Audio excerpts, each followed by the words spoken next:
And now for the news in detail. Prime Minister Narendra Modi has inaugurated multiple connectivity projects worth 15,400 crore rupees in Kolkata, including India's first underwater metro rail service.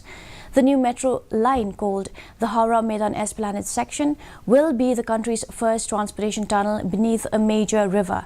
It passes beneath the river Hooghly, which separates Kolkata and Howrah cities on its east and west banks.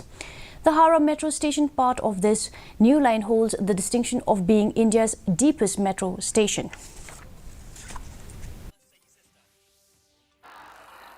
वहां मैंने भारत सरकार की अनेक विकास परियोजनाओं का शुभारंभ किया। आज एक साथ Kolkata metro, Pune metro, Kochi metro, Agra metro और नमो भारत ट्रेन से जुड़े नए रूट्स का विस्तार हुआ है।